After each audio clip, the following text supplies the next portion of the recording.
देखा होगा भाई, मैं थोड़ी ना कह रही हूँ। हमारी इंग्लिश मुझे पता है इतनी ख़राब है, तो अब पुलिस वाला किसे अंदर करेगा? तुम्हारे पेरेंट्स कभी कभी कह देते हैं तू मेरा बेटा नहीं है, तू मेरी बेटी नहीं। हेलो मेरे धुरंधर्स, क्या हाल हैं आप सभी के। आज हम करेंगे बायोमोलिक्यूल्स, जो कि क्लास 12th का चैप्टर नंबर 10 है। और भाई ये चैप्टर इतना आसान बना दूँगी ना मैं। आई नो कि इसके अंदर बहुत ज़्यादा मतलब इतनी ज़्यादा थ्योरी है ना, आपको थ्योरी याद करने में मौत आ जाती है, मेरे को पता है। बट मैं आपके लिए ये चैप्टर इतना इजी बना दूँगी कि बस आपको कुछ ट्रिक्स याद रखने हैं and your question is done. और भाई इसकी वेटेज भी कम नहीं है, हालांकि थ्योरी वाला ही चैप्टर है, बट इसकी वेटेज भाई 7 मार्क्स है। और 7 मार्क्स कल हम सिक्योर कर चुके थे आपके सॉल्यूशन चैप्टर से, और आज हम करेंगे बायोमोलिक्यूल से। तो भाई जब थ्योरी वाले चैप्टर से 7 नंबर मिल रहे हैं तो हमें गंवाने क्यों हैं वो 7 नंबर, हम उन्हें पूरा स्कोर करेंगे, ठीक है। तो भाई मेरे धुरंधर्स, क्या हम शुरू करें? मेरे को आवाज़ नहीं आई। करें? तो चलिए शुरू करें ना। तो देखो, बायोमोलिक्यूल्स का मतलब क्या होता है? अगर मैं इसको ब्रेक करूं तो बायो का मतलब हुआ लिविंग, और मॉलिक्यूल्स क्या होते हैं? जो छोटे छोटे एटम से मिलके जो ग्रुप बनता है, यानी ग्रुप ऑफ एटम होता है, दैट इज मॉलिक्यूल्स। तो हमारे जो बायोमोलिक्यूल्स हैं वो क्या है? The building block of a life, ठीक है। ये ऐसे कॉम्प्लेक्स ऑर्गेनिक कंपाउंड्स हैं जो कि हमारी ओवरऑल ग्रोथ और मेंटेनेंस के ऊपर क्या करते हैं? फोकस करते हैं। अब इनमें कुछ नाम आते हैं, जैसे कि कार्बोहाइड्रेट्स। कार्बोहाइड्रेट्स क्या करते हैं? आपने सुना होगा कि जो आपके आसपास जो डाइटिंग वगैरह करते हैं वो कहते हैं यार मैंने ना मेरी डाइट से ना कार्ब्स कम कर दिए। कार्ब्स का मतलब उसने कार्बोहाइड्रेट्स हटा दिया अपने डाइट से। पर बच्चों, कार्बोहाइड्रेट्स हटाने से हम पतले नहीं होते, बल्कि मतलब इतना भी नहीं होता कि हम पतले हो जाएं, क्योंकि carbohydrates is the main source of energy. अब हम जिस एरिया में रहते हैं उसमें रोटी से यानी व्हीट से कार्ब्स मिलते हैं, कोई राइस से कार्ब्स लेता है। तो एकदम से मतलब पहले आप कार्ब्स खा रहे थे, आपको अच्छी खासी एनर्जी मिल रही थी अपने काम के लिए, बट आपने एकदम से अपनी डाइट से कार्ब्स कम कर दिए, तो उससे आपको मिल ही नहीं रही एनर्जी। और बिना एनर्जी के तो जो तुम्हारी जो डेली एक्टिविटीज़ उनको करोगे तो भाई ताकत कहाँ से लाओगे, ठीक है। उसके बाद आते हैं हमारे पास प्रोटीन। आपने सुना होगा हमारी बॉडी में अमीनो एसिड्स होते हैं। अमीनो एसिड्स बिल्डिंग ब्लॉक होते हैं किसके? प्रोटीन्स के। आपने सुना होगा दालें खाओ, दालों में क्या होता है? प्रोटीन होता है। प्रोटीन क्या करता है? हमारी ग्रोथ और हमारे बॉडी स्ट्रक्चर को क्या करता है? मेंटेन करता है। एंजाइम सुना हुआ? एंजाइम बायो कैटलिस्ट सुना है ना। हमारे पेट में ऐसा होता है कि हम तो खाना खा लेते हैं, अब उस खाने को डाइजेशन करने की जो प्रोसेस होती है वो कौन करता है? वो छोटे छोटे एंजाइम्स करते हैं। हमारी बॉडी में एंजाइम्स प्रेजेंट होते हैं, वो उन्हें आपने तो खाना खा के अपना काम कर लिया, अब वो जो एंजाइम्स है उनको कट करेंगे और आगे भेजते रहेंगे, ठीक है। इसलिए कहते हैं कि इतना ज़्यादा मत खाओ। Next is vitamin. विटामिन क्या होता है? Vital organic regulators. इसका क्या मतलब है? आपने सुना है आजकल ये ट्रेंड चला हुआ है कि हम फ्रूट्स और वेजिटेबल्स से ज़्यादा विटामिन की गोलियां खाते हैं। क्या ये सही है? मतलब जिस चीज़ से अगर विटामिन डी, अगर मुझे कैल्शियम, मेरे को कैल्शियम दूध से मिलता है, ठीक है। अब मैं उस कैल्शियम को दूध की बजाय अगर मैं गोली से लूँगी तो क्या सेम असर करेगा? एक टाइम के लिए, बट जब देखो एक टाइम के लिए अगर कहीं ऐसा है कि जहाँ पे उनको मतलब ऐसे पानी मिलावटी दूध मिल रहा है, तो उससे तो अच्छा मैं कहूँगी कि आप इसकी कैल्शियम की टैबलेट खा लो। पर जब आपके घर पे दूध आ रहा है, अच्छी क्वालिटी का आ रहा है, फिर आप टैबलेट्स क्यों खा रहे हो, ठीक है। Next is nucleic acid. इसके अंदर हम पढ़ेंगे जेनेटिक ब्लूप्रिंट्स और डीएनए और आरएनए, ठीक है। और भाई आपके लिए एक एग्ज़ाम अलर्ट भी लगा रखा है साइड में कि this is one of the highest scoring chapter, ठीक है। इसमें आपको फोकस करना है किसके ऊपर? बस स्ट्रक्चर अगर आपको समझ आ गया ना, आपको स्ट्रक्चर, आपने अपने दिमाग में स्ट्रक्चर बना लिया, अब आपको कहे लीवोरोटेटरी, डेक्स्ट्रोरोटेटरी, बस आप शब्दों से स्ट्रक्चर चेंज कर दो, बस इतनी इमेजिनेशन अपनी स्ट्रॉन्ग रखना। और डेफिनेशंस बस इस चैप्टर में इतना ही है। अब बात करते हैं कि कार्बोहाइड्रेट्स क्या होते हैं। कार्बोहाइड्रेट्स एक टाइप की शुगर होती है और शुगर को हम इस चैप्टर में क्या बोल रहे हैं, सेकेराइड्स। सेकेराइड्स क्या होती है, शुगर जो कि स्वीट होती है टेस्ट में, ठीक है। हमें जो कार्बोहाइड्रेट है ना बच्चों, वो हमें मिलते हैं प्लांट से, मेनली प्लांट से मिलते हैं। देखो मेनली प्लांट से मिलते हैं, अदर किसी चीज़ से भी मिल सकते हैं, ठीक है। अब सुनो, कार्बोहाइड्रेट्स आपको मतलब कैसे कैसे मिलेंगे, शुगर से, ठीक है।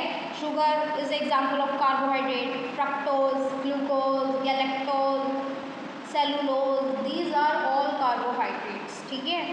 अब मैं बात करूँ कार्बोहाइड्रेट्स की डेफिनेशन, कोई पूछे, मैंने कहा था ना कि इस चैप्टर में हमें डेफिनेशंस के ऊपर ज़्यादा फोकस करना है। तो अगर बात करें डेफिनेशन की तो ध्यान से देखना कार्बोहाइड्रेट्स की डेफिनेशन। ऑप्टिकली एक्टिव, अब अगर क्लास 12 का अगर चैप्टर 5 पढ़ा होगा तो आपको पता होगा कि ऑप्टिकली एक्टिव क्या होता है। अगर नहीं पता तो बता देता हूँ। ऑप्टिकली एक्टिव का मतलब होता है कि जो प्लेन पोलराइज लाइट होती है उसको रोटेट कर पाए, या तो लेफ्ट साइड या राइट साइड, ठीक है। प्लेन पोलराइज लाइट को या तो लेफ्ट साइड रोटेट कर दे या राइट साइड रोटेट कर दे, दैट इज ऑप्टिकली एक्टिव, ठीक है। और हाइड्रोलिसिस यानी एडिशन ऑफ वाटर, और जब इनके अंदर पानी डाला, या तो प्लेन पोलराइज लाइट को या तो लेफ्ट साइड या राइट साइड रोटेट कर दें, नहीं तो ये तो था हमारा तरीका नंबर 1। तरीका नंबर 2 इज दिस, या तो हम इसके अंदर क्या मिलाए, पानी मिलाए, और उस टाइम पे ये क्या दे, पॉलीहाइड्रोक्सी एल्डिहाइड्स या पॉलीहाइड्रोक्सी कीटोन्स, ठीक है। अब पॉलीहाइड्रोक्सी का मतलब क्या है, पॉली मीन्स मैनी और हाइड्रोक्सी मीन्स हाइड्रोक्सी मतलब OH ग्रुप, ठीक है, मतलब बहुत सारे OH ग्रुप थे, ठीक है। आगे चलते हैं क्लासिफिकेशन पे। तो हाइड्रोलिसिस के नाम पे मतलब कौन कितने हाइड्रोक्सी ग्रुप्स दे रहा है उसके हिसाब से हम 3 क्लासिफिकेशंस करते हैं। अब कहोगे मैम हमारे स्कूल में तो 4 करवाई गई हैं, 4 करवाई गई हैं, चारों बता दो, सुनो। सबसे पहले हम बात करते हैं मोनोसेक्राइड्स की। मोनोसेक्राइड्स मतलब पानी डाला हमने, सिर्फ और सिर्फ एक हाइड्रोक्सी ग्रुप मिला हुआ है, फॉर एग्जाम्पल ग्लूकोज और फ्रक्टोज। भाई इस चैप्टर में एग्जाम्पल्स भी याद रखने हैं, ठीक है। तो मोनोसेक्राइड्स के एग्जाम्पल हो गए ग्लूकोज और फ्रक्टोज। इसके बाद आता है कहोगे मैम मोनो मीन्स 1, तो डाई में आएंगे 2, पर डाई तो यहाँ है ही नहीं, देखो डाई में आएंगे 2, ठीक है। उसके बाद कहोगे मैम ट्राई, क्वाड, वैसे तो चलते ही जाएंगे ना, तो हमने इनका एक नाम रख दिया कि जिनके 2 हाइड्रोक्सी ग्रुप आ रहे हैं, 2 से लेकर 10 तक जिनके आ रहे हैं, उन्हें हम क्या बोलेंगे, उन्हें हम बोलेंगे ओलिगोसेक्राइड्स, ठीक है। इसका एग्जाम्पल ले लो सुक्रोज को जब हाइड्रोलिसिस होगा तो हमें मिलेगा ग्लूकोज और फ्रक्टोज, ठीक है। और माल्टोज का करोगे तो हमें मिलेंगे 2 ग्लूकोज, माल्टोज का जब आप करोगे तो आपको मिलेंगे 2 ग्लूकोज, ठीक है। अब ओलिगोसेक्राइड्स क्या होता है, 10 से ज़्यादा कितने भी हो, अब 10 से चाहे 20 हो, 20 से चाहे 30 हो, या 30 से चाहे 100, हम उनका नाम क्या रखेंगे, पॉलीसेक्राइड्स, ठीक है। और जो पॉलीसेक्राइड्स होते हैं ना, ये नॉन स्वीट होते हैं, मतलब मीठे नहीं होते। देखो अब इसके नाम के पीछे भी सेक्राइड आ रहा है, अब सेक्राइड का मतलब मैंने बताया था शुगर, अब ये वाली जो शुगर है ये कैसी है, नॉन स्वीट, ठीक है। इसका एग्जाम्पल आ गया स्टार्च और सेलुलोज, ठीक है। अब बात करते हैं फिजिकल प्रॉपर्टीज़ की, ठीक है। देखो शुगर क्या होती हैं, क्रिस्टलाइन होती हैं, स्वीट इन टेस्ट होती हैं, सॉल्यूबल इन वाटर होती है, और इनका शार्प मेल्टिंग पॉइंट होता है, ठीक है। अब तुम एक चीनी के डब्बे में झांक के देखो, अरे भाई ये तो क्रिस्टलाइन है, कैसी क्रिस्टलाइन है, कलरलेस क्रिस्टलाइन। अगर इसको पानी में डालूंगा, हाँ भाई घुल रही है, चीनी वो मिट्टी की तरह थोड़ी है कि जिद करेगी, मैं तो नीचे बैठूंगी, है ना, तुम भी तो जिद्दी हो, मैं तो पहले रील देखूंगी है, क्योंकि आजकल लड़कियां कौन सी कम हैं और इनका क्या होता है, शार्प मेल्टिंग पॉइंट होता है। इसका एग्जांपल ग्लूकोज। और वाइल नॉन शुगर कैसी होंगी भाई, शुगर के जितने गुण हैं उनमें नॉन लगा दो, नॉन क्रिस्टलाइन यानी एमॉर्फस सॉलिड, ठीक है। Tasteless, this is soluble, this is sparingly soluble. ये शार्प मेल्टिंग पॉइंट वाली थी, ये non sharp melting point, for example starch. अब हम बात करते हैं रिड्यूसिंग शुगर। रिड्यूसिंग शुगर कौन सी शुगर्स होती हैं जो रिड्यूस हो जाए। अब जब आपने एल्डिहाइड कीटोन वाला चैप्टर पढ़ा होगा तो आपने जाना होगा कि क्या होता है कि टोलेंस रिएजेंट और जो फेलिंग सॉल्यूशन है, टोलेंस रिएजेंट और जो फेलिंग सॉल्यूशन है वो कैसे होते हैं, वो माइल्ड ऑक्सीडाइजिंग एजेंट होते हैं, ठीक है। कैसे होते हैं, माइल्ड ऑक्सीडाइजिंग एजेंट होते हैं। माइल्ड ऑक्सीडाइजिंग एजेंट है कौन, टोलेंस रिएजेंट और फेलिंग सॉल्यूशन। तो उन्हें कौन रिड्यूस कौन कर पाएगा, जिसके पास फ्री एल्डिहाइड और फ्री कीटोन होगी वही तो रिड्यूस कर पाएगा। तो ऐसी शुगर्स जो कि रिड्यूस कर दे टोलेंस रिएजेंट और फेलिंग सॉल्यूशन को, दे आर रिड्यूसिंग शुगर। इसके एग्जांपल है ऑल मोनोसेक्राइड्स, ग्लूकोज और फ्रक्टोज। और नॉन रिड्यूसिंग शुगर जिनके पास कोई फ्री ग्रुप नहीं है, फ्री फंक्शनल ग्रुप नहीं है, तो वो रिड्यूस नहीं कर पाएंगे, तो they are non reducing sugars. इसके एग्जांपल होंगे आपके सुक्रोज और पॉलीसेक्राइड्स। आई होप आपको ये क्लियर हो गया होगा। और भाई ये जो क्वेश्चन आता है ना, reducing sugar, non reducing sugar, ये इसको तो भाई एकदम से अपने मन में छाप लेना या अपने दिल में बसा लेना, बिकॉज यहाँ से क्वेश्चन ना आए ऐसा तो नहीं हो सकता, ठीक है। आगे चलें तो अब हम कुछ केमिकल प्रॉपर्टीज़ पढ़ेंगे किसकी, ग्लूकोज की, ठीक है। अगर मैं ब्रोमीन वाटर के साथ अगर ग्लूकोज को अगर मैं रिएक्ट करवाऊँ तो क्या होगा, हमें मिलेगा क्या, ग्लूकोनिक एसिड। देखो ब्रोमीन वाटर क्या है, एक माइल्ड ऑक्सीडाइजिंग एजेंट है जो कि प्रूव करता है किसकी प्रेजेंस, एक एल्डिहाइड ग्रुप की प्रेजेंस को इसके अंदर, ग्लूकोज के अंदर प्रूव करता है, ठीक है। अगर इससे क्या करें, इसके अंदर क्या डालें, HCl, तो हमें क्या मिलेगा, ग्लूकोज साइनोहाइड्रेट। ये किसकी प्रेजेंस को करता है भाई, इससे डायरेक्ट क्वेश्चंस क्या आ जाते हैं कि अगर हमने ग्लूकोज के अंदर अगर HCl डाला तो बताओ हमें क्या पता चलता है इससे, ठीक है। तो इससे हमें क्या पता चलता है, कार्बोनिल ग्रुप की प्रेजेंस पता चलती है, ठीक है। इसके अंदर भाई अभी देखो, अगर जो बच्चे ने अगर पहले से ही अगर वन शॉट्स वगैरह से किया हुआ है या फिर स्कूल में भी किया हुआ है ना, तो अभी बस वो रिवीजन करेगा ना तो उसके दिमाग में ये माइंड मैप छप जाएगा। अगर तुमने नहीं किया तो कोई बात नहीं, वन शॉट लेक्चर्स किया है। HNO3 क्या है, एक स्ट्रॉन्ग ऑक्सीडाइजिंग एजेंट है जो कि क्या अगर उसे ग्लूकोज से रिएक्ट करवाओगे तो क्या मिलेगा हमें, सेकेरिक एसिड।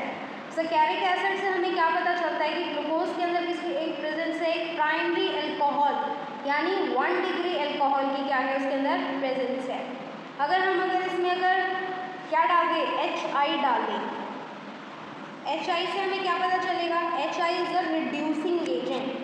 HI कैसा एजेंट है, रिड्यूसिंग एजेंट। इससे हमें क्या पता चलेगा, हमें मिलेगी एक 6 कार्बन की एक स्ट्रेट चेन, जिसे हम क्या कहेंगे, हमें क्या मिलेगा, N-हेक्सेन। आगे हम आ गए हैं, अब हमें ग्लूकोज और फ्रक्टोज का स्ट्रक्चर आपको दिख रहा होगा। अब देखो ग्लूकोज के अंदर मिलता है आपको एल्डोहेक्सोज। अब देखो एल्डोहेक्सोज आपको किसके अंदर मिलता है, ग्लूकोज के अंदर, वाइल एंड फ्रक्टोज आपको मिलता है कीटोहेक्सोज, ठीक है। तो देखो फॉर्मूला दोनों का सेम है, दोनों में ही देखो C6H12O6 आ रहा है, बट चेंज क्या है, ग्लूकोज में आपको मिलेगा aldehyde group, while and fructose मिलेगा आपको कीटोनिक ग्रुप, ठीक है। अब ये स्ट्रक्चर बनाना भी सिखाऊंगी, डोंट वरी। म्यूटोरोटेशन क्या होती है, अब आपको समझ आ रहा होगा कुछ ना कुछ रोटेशन से संबंधित है। Rotate, it's a type of a special rotation या फिर स्पेसिफिक रोटेशन जो कि किसी भी सॉल्यूशन की केमिकल प्रॉपर्टीज चेंज किए बगैर क्या करते, किसी भी फॉर्म में उसे बना दें। अब आपने देखा होगा कि आइसोमर्स, ये काम आइसोमर्स भी करते हैं। आइसोमर्स क्या करते हैं, फिजिकल प्रॉपर्टीज़ को चेंज कर देते हैं, वाइल केमिकल प्रॉपर्टीज़ कैसी रहती हैं, सेम रहती हैं, या फिर केमिकल फॉर्मूला सेम रहता है। बस हम बायोमोलिक्यूल्स वाले चैप्टर में बात करें तो हम म्यूटो रोटेशन की बात करें, ठीक है। आगे चलते बात करते हैं अब हम प्रोटीन्स की। प्रोटीन्स क्या होते हैं, polymers of alpha amino acids, ठीक है। ये जो प्रोटीन है ये ग्रीक वर्ड है, प्रोटीन जो आया है वो एक ग्रीक वर्ड से आया है जिसका नाम है प्रोटियोज, जिसका मतलब होता है प्राइम इम्पोर्टेंस, ठीक है। ये आपको एक प्रोटीन का स्ट्रक्चर दिख रहा है, ठीक है, इसे देखा। जो प्रोटीन्स होते हैं वो मैंने आपको स्टार्टिंग में बताया था अमीनो एसिड्स के बिल्डिंग ब्लॉक से बनते हैं, और ये किससे जुड़े होते हैं, प्रोटीन जो होते हैं वो किससे जुड़े होते हैं, they are linked with peptide bonds, ठीक है। NH2 is amino group. आगे चलें,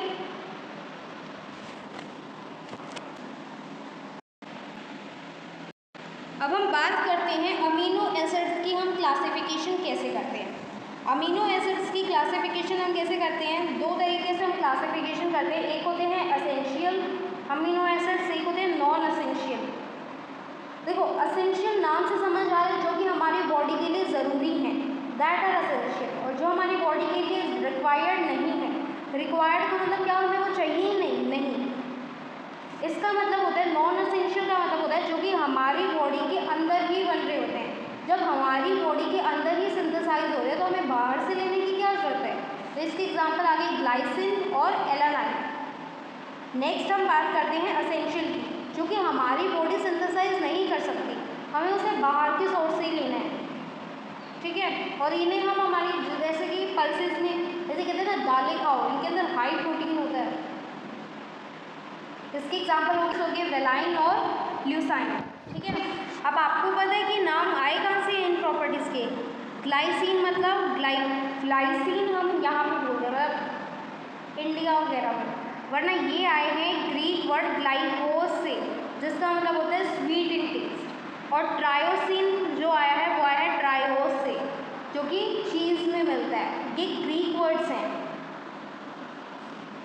और उसके बाद आपको नेचर क्लासिफिकेशन यहाँ पे दिखा रहा है, एसिडिक मीडियम का, बेसिक मीडियम और न्यूट्रल मीडियम का, ठीक है। तो आगे चलते हैं, प्रोटीन की फोल्डिंग और डीनेचुरेशन। अब ये क्या होता है, डीनेचुरेशन आपने पहली टर्म सुनी होगी पहली बार, पर उससे पहले मैं बता देती हूँ प्रोटीन फोल्डिंग क्या होता है, ठीक है। डीनेचुरेशन को भी एक बार बाद में बताती हूँ, पर सबसे पहले देखो प्रोटीन फोल्डिंग होता है क्या है। प्रोटीन के अलग अलग स्ट्रक्चर्स हैं। पूरे सबसे पहले 1 डिग्री के लिए आया कि हमने सीक्वेंस में अमीनो एसिड लगा दिए, दैट इज़ 1 डिग्री, मतलब एक के बाद एक के बाद एक के बाद, ठीक है।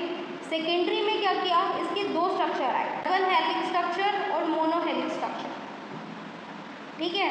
यहाँ पे आपको दिख रहे होंगे ये किससे कनेक्टेड है, they are connected with hydrogen bonds. Third one is tertiary. Tertiary में मतलब जो इनकी फोल्डिंग कुछ ऐसे हुई है, प्रोटीन्स की जो ये फोल्डिंग है ये कुछ ऐसे हुई है कि वो एज अ 3D स्ट्रक्चर आपको देखने को मिल रहे हैं। और क्वार्टनरी का मतलब आपको एक स्पिंडल शेप में आपको मिल रहे हैं, स्पिंडल शेप में आपको क्या मिल रहे हैं, क्वार्टनरी स्ट्रक्चर में इसके अलग अलग सेट्स मिल रहे हैं। अब हम बात करते हैं डीनेचुरेशन की।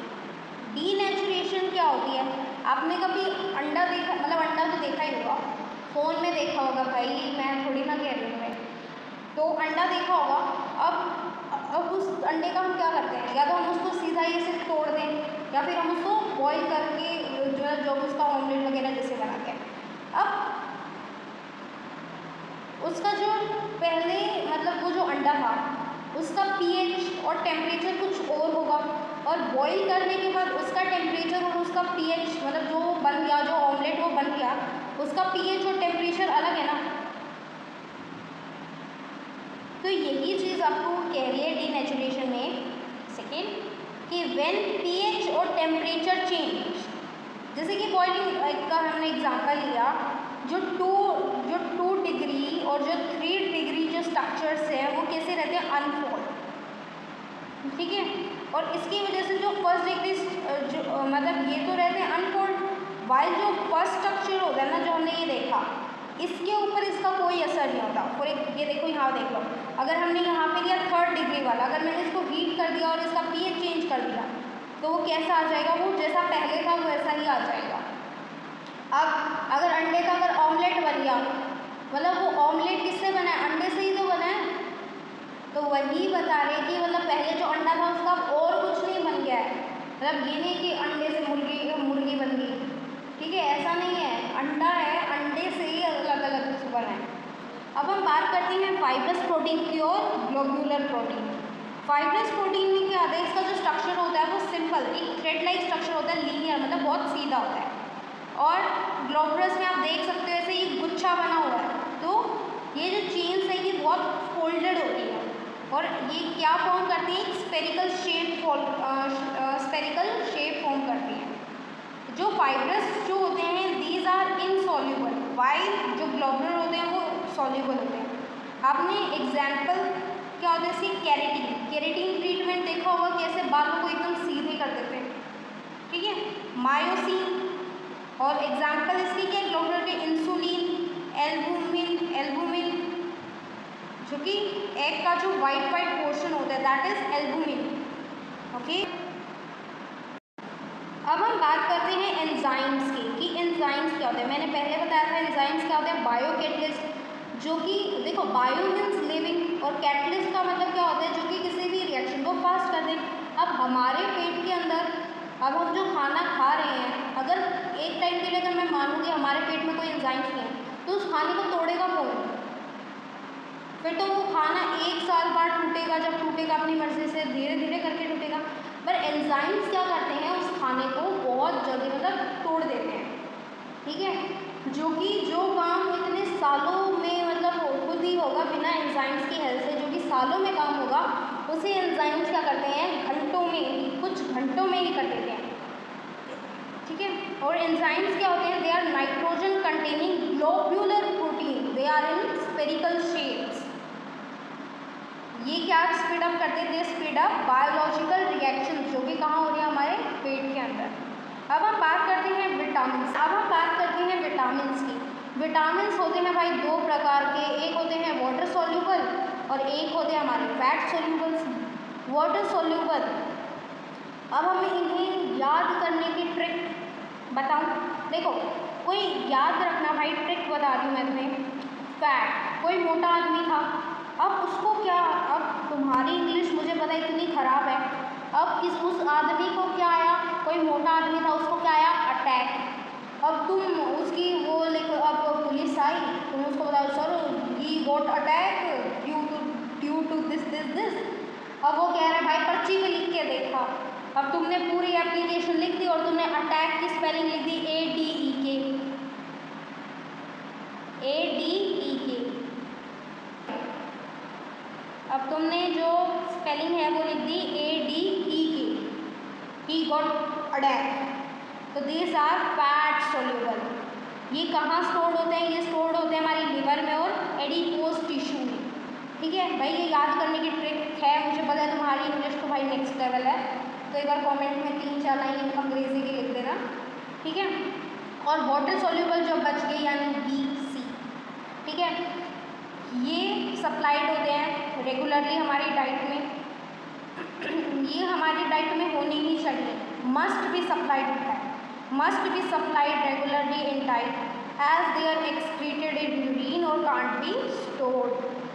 ये हमारी बॉडी के अंदर स्टोर नहीं होते, जैसे कि फैट सोल्यूबल होते हैं ये तो हमारे लिवर वगैरह और एडिपोज टिश्यू में स्टोर्ड होते हैं, बट ये जो वाटर सोल्यूबल होते हैं ये हमारी डाइट में हम रोज़ लेते हैं और ये क्या होते हैं, ये यूरिन के थ्रू एक्सक्रीट हो जाते हैं हमारी बॉडी से during excretion process, so they can't be stored in the body. अब इसको याद करने की एक और ट्रिक बता दूँ, देखो तो अब ध्यान से देखना, देखो फैट सोल्यूबल की ट्रिक क्या है, ADEK, ठीक है। अब इनके कुछ साइंटिफिक नेम है वो देख लो। A का नाम है retinol, vitamin D is calciferol, E is tocopherol, K is phylloquinone। Water soluble की अगर मैं बात करूँ तो B1 is thiamine, B2 is riboflavin, B3 is niacin और nicotine acid, B5 is pantothenic acid, B6 is pyridoxine, B7 is biotin, B9 is folate, B12 is thiamine and C is ascorbic acid. अब तुम्हें ये याद कैसे रखने हैं, तुम्हें मुझे पता है कि तुम्हें इतने भारी भरकम नाम याद नहीं होने वाले, तो टी से मतलब द से थायमीन। देखो पहले ट्रिक याद रख लो, the really nice parrots prefer big fruits carefully, ठीक है, ये याद हो गया। अब यहाँ पे देखो, द से यानी टी से थायामीन, आर से राइबोफ्लेविन, एन से निकोटीन एसिड, पी से पैंथोनिक एसिड। तो भाई इसी मैनर पे आप सारे के सारे याद कर लोगे, ठीक है। और ये ट्रिक कैसी लगी मुझे बता देना तुम फिर बाद में कमेंट सेक्शन में, ठीक है। तो ये विटामिन्स मैंने आपको सारे बता दिए, एक बार इनके ऊपर आप अच्छे से नज़र मार लेना। आगे चलते हैं, अब हम बात करते हैं कंपोनेंट्स की। तो this is your pentose sugar, this is your nitrogenous base, benzene का ये जो आपको स्ट्रक्चर सा दिख रहा है, and this is your phosphoric acid, ठीक है। अब मैं आपको याद करवाने वाली हूँ भाई, ये स्ट्रक्चर्स नहीं हैं, ये मतलब छोटे छोटे सिंबल्स, ताकि आप इससे पूरी जो इक्वेशन आप याद कर सको।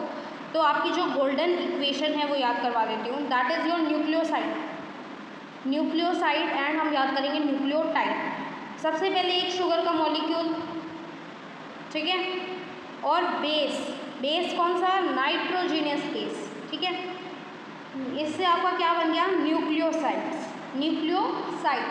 अब हम बात करते हैं न्यूक्लियोटाइड की फॉर्मेशन कैसे होगी। एक शुगर का molecule plus base, this is your base, कौन सा base, nitrogenous base, this is your phosphoric acid. इससे फॉर्मेशन किसकी हुई, न्यूक्लियोटाइड की फॉर्मेशन, ठीक है।